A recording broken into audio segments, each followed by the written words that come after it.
Chag Sameach, le rabbi de Alexander soulève une question fondamentale. Voilà que la soukha représente la émouna, la foi en Akadosh Baruch. Nous savons dans le Zohar que la soukha est appelée Tzila d'Imhemnuta, l'ombre de la foi. Étant donné que la soukha représente la émouna, on montre bien qu'on est dans les bras d'Akadosh Baruch,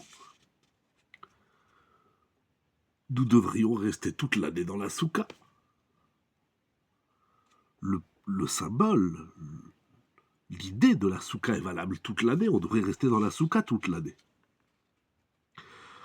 En vérité, dit-il, nous trouvons cette question dans le Zohar HaKadosh à propos du Chametz. Le Chametz représente le Yetzer Hara. Le Chametz qu'on ne consomme pas pendant la fête de Pessah représente le Yetzer Hara, les forces du mal. Alors le Zohar demande, pourquoi toute l'année on mange du Chametz? Quelle est la réponse? Le Rav nous dit quelque chose de fondamental qui est une des notions des plus importantes de la Torah. Si on n'a pas compris cette idée, on n'a pas compris c'est quoi la Torah.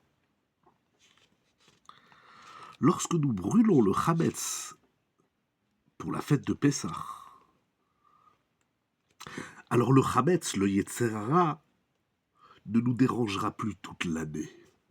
On fait un travail durant une période, mais l'effet de ce travail va au-delà du moment où on se trouve. Avant Pessah, on brûle le Chametz, ça suffit pour que le Chametz, le Yetzer Hara, ne nous dérange pas toute l'année. La même chose pour la soukha, dit-il.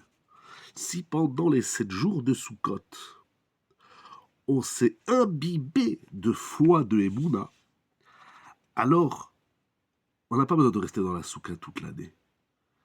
Parce que cette Emouna de laquelle nous sommes imprimés, nous sommes imbibés de cette Emouna, va nous donner l'élan d'une Emouna pour toute l'année.